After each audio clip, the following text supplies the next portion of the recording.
ఈ సమస్యని పరిష్కారం చేయడం చాలా సులభమైన విషయం. ముఖ్యంగా ఆంధ్ర ఏరియాలో, తెలంగాణ ఏరియాలో సమస్యలు వేరే ఉన్నాయి.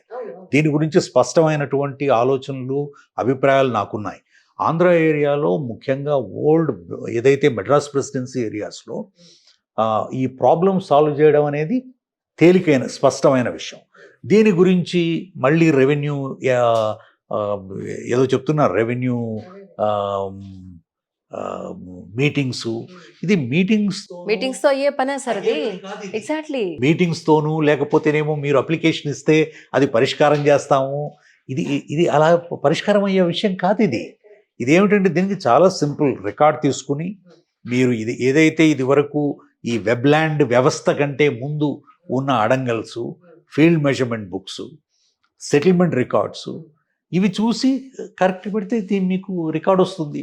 కాబట్టి ముఖ్యంగా కొన్ని విషయాల్లో అండి, technology has done more damage to people than what we think. Technology is transformational, technology is a magic, technology will benefit people, it's true to some extent. But దాన్ని ఎప్పుడు సరిగ్గా ప్రజలకి అవసరమైనట్లుగా, otherwise you created a huge digital divide. Even a person like me, నేను ప్రభుత్వంలో పనిచేశాను, chief secretary rank వెళ్ళాను, నేను చీఫ్ మినిస్టర్స్ దగ్గర అడ్వైజర్గా పనిచేశాను, పెద్ద డిపార్ట్మెంట్స్ నడిపించాను. నాకే ఇంత సమస్య ఉంటే సాధారణమైన వ్యక్తుల వ్యవహారం ఏమిటి? దీని గురించి ఊరికే మేము రెవెన్యూ సదస్సులు పెడతాము. రెవెన్యూ సదస్సులు పెడితే ఏమవుతుంది? ఏమీ కాదు. మీకు చాలా ఇంకా అప్లికేషన్లు వస్తాయి. ఈ అప్లికేషన్ల కింద తహసీల్దారులు మునిగిపోతూ ఉంటారు. జరిగేది ఏమిటంటే అండి, నేను గమనించిన నా సర్వీస్లో, ముఖ్యంగా ఫీల్డ్ సర్వీస్లో ప్రజలకు సమస్యలు ఉన్నాయి కాబట్టి వాళ్ళు పిటిషన్ ఇస్తారు. ముఖ్యమంత్రి గారికి ఇవ్వచ్చు, మంత్రి గారికి ఇవ్వచ్చు, ఎమ్మెల్యేకి ఇవ్వచ్చు, అధికారులకు ఇవ్వచ్చు. ఈ యొక్క పిటిషన్స్ని మీరు ఒక్కొక్కటి నేను సార్ట్అవుట్ చేస్తానంటే మీ జీవితం అంతా దాంట్లో సరిపోతుంది అనమాట. ఇది వ్యవస్థీకృత సమస్య. ఇది this is an organic, systemic, structural problem. So ఈ స్ట్రక్చరల్ ప్రాబ్లమ్ని మీరు, ఇది ఎలాగుందంటే క్యాన్సర్ ఉంది కాబట్టి మేము హడావిడిగా స్క్రీనింగ్ క్యాంపులు పెట్టి వాళ్ళందరికీ కూడా పారాసిటమాల్ మాత్రలు ఇస్తాం, ఎందుకంటే తలనొప్పి వస్తుంది కాబట్టి. సమస్యకు పరిష్కారం కాదు. సమస్యకి పరిష్కారం కావాలి అంటే మీరు కాంప్రిహెన్సివ్గా ఈ సమస్యని పరిష్కారం చేయాలి. ఆఫీసర్లకి మీరు ఎంత ఎక్కువ సదస్సులు పెడతారో అంత ఎక్కువ పిటిషన్లు, అప్లికేషన్లు వస్తాయి.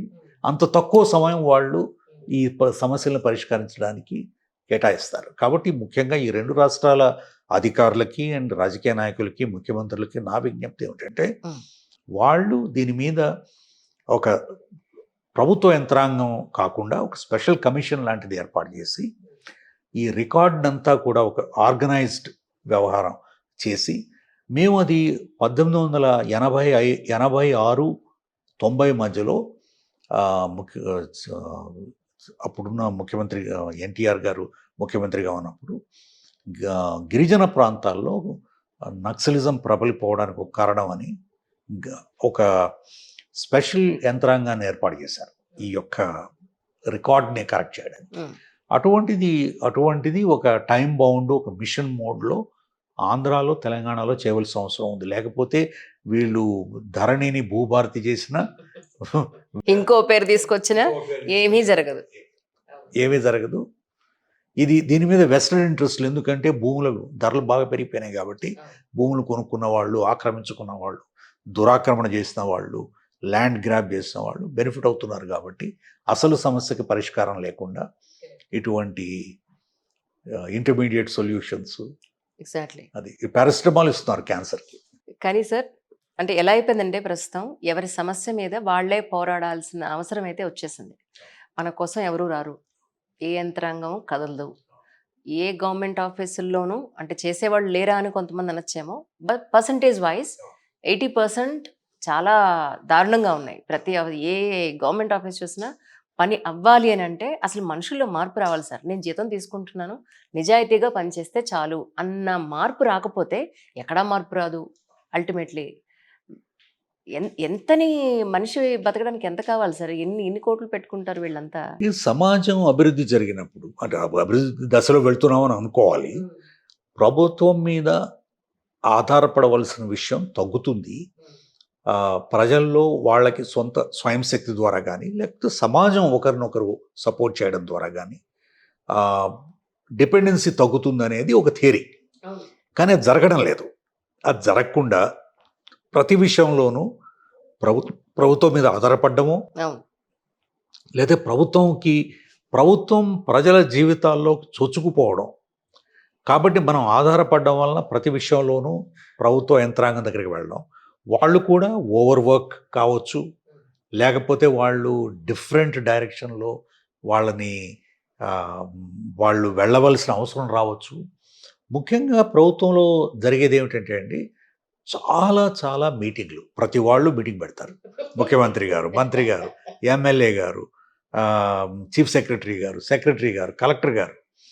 నేను చాలా అంటే నాకు ఎప్పుడు అప్సెట్ అయ్యేవాడిని ఏమిటంటే డాక్టర్స్ ముఖ్యంగా డాక్టర్స్ కానీ, వెటనరీ డాక్టర్స్ కానీ, అగ్రికల్చర్ వాళ్ళు చేయవలసిన పని ఏమిటండి? పేషెంట్లను చూడాలి, హెల్త్ కేర్ ఇవ్వాలి.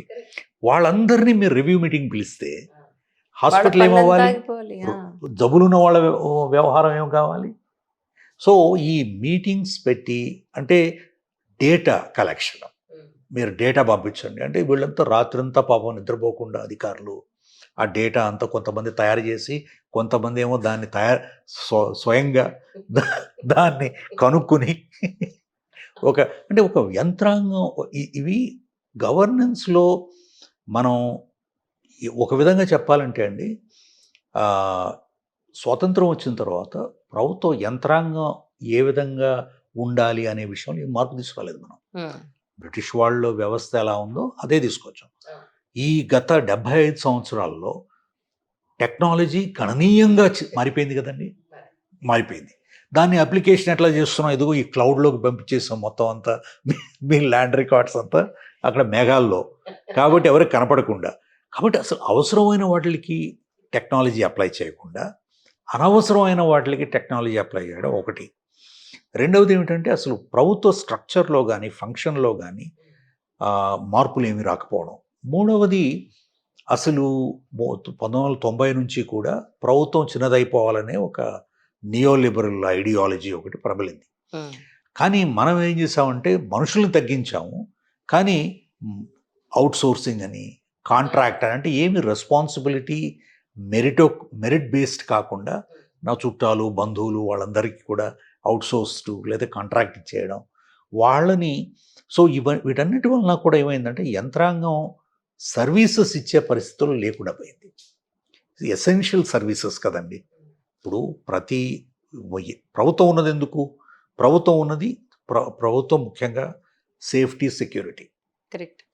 నేను రోడ్డు మీద నడుస్తుంటే బస్సు నా మీద నుంచి వెళ్ళిపోకూడదు, ఒక యాక్సిడెంట్ జరగకూడదు, లేకపోతే ఎవడో గుండా వచ్చి నన్ను కొట్టకూడదు, నా పిల్లలకి safety, security. So that's a fundamental responsibility of state ever since state అనేది ఏర్పడినప్పుడు వరకు. ఫస్ట్. Second, public services. ఎందుకంటే మనం అందరూ బోర్వెల్స్ వేసుకుంటే వాటర్ ఇదైపోతుంది. అందుకనే వాటర్ సప్లై. తర్వాత రోడ్లు, ప్రతి వాళ్ళు ఒక రోడ్డు వేసుకోలేరుగా, collective. So these are public goods, public services. These are essential for society to function together. Correct. This is the responsibility of the government. Drainage, safe disposal of solid waste, health, education, nutrition, protection of women, promotion, their empowerment. Alage weaker sections. This is the responsibility of the government kadamba. This is the responsibility of the government ఉన్నది. ప్రభుత్వ వ్యవస్థ ఏర్పడింది, ప్రభుత్వ యంత్రాంగం ఏర్పడింది ఇందుకోసం. అందులోనూ democracy, ప్రజాస్వామ్యం వచ్చింది. ప్రజాస్వామ్యం వచ్చింది ప్రజలందరూ కలిసి మనకు కావలసిన వ్యక్తిని ఎన్నుకుంటారు. ఆ వ్యక్తి మన మంచి కోసం ఇదిగో ఏదైతే పబ్లిక్ సర్వీసెస్ ఉన్నాయో వాటిని మనం కల్పిస్తామని.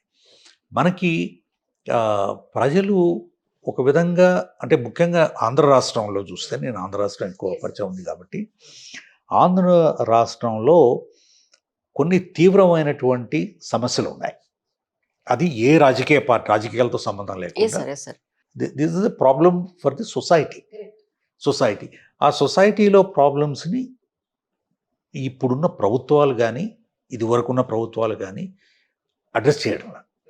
సమాజంలో వేరే ఆల్టర్నేటివ్ వ్యవస్థ లేకుండా పోయింది. మీరు చెప్పినట్లుగా there are civil society organisations, student organisations, employee unions, workers organisations, తర్వాత ఇటువంటివేవి కూడా నిర్వీర్యం అయిపోయినాయి, నిస్త్రాణం అయిపోయినాయి, అవి లేవు అప్పుడు. అవును, కనీసం వాళ్ళున్నా క్వశ్చన్ చేసేవాడు. అంటే ఎవరొకరు ఇప్పుడు ఎవరు మీడియా ఈజ్ బికమ్ ఈ పొలిటికల్ పార్టీ ఆర్ ఆ political party, they have become proxies. Correct. So social media, which we thought will democratize communication, information, without very rare exceptions, maybe మీరు ఒకరు అని అనుకుంటాను, are also aligned with one political formation or other political formation, not for the people. Yes. See, ప్రజలకి కోసం ప్రజల సమస్యల్ని highlight చేస్తే చాలు కదా, దానికి ఒక పరిష్కారం ఇది, ఈ విధమైన పరిష్కారం అవసరం అనేది ప్రభుత్వం ప్రజలకి చెప్పవలసిన అవసరం కూడా ఉంది.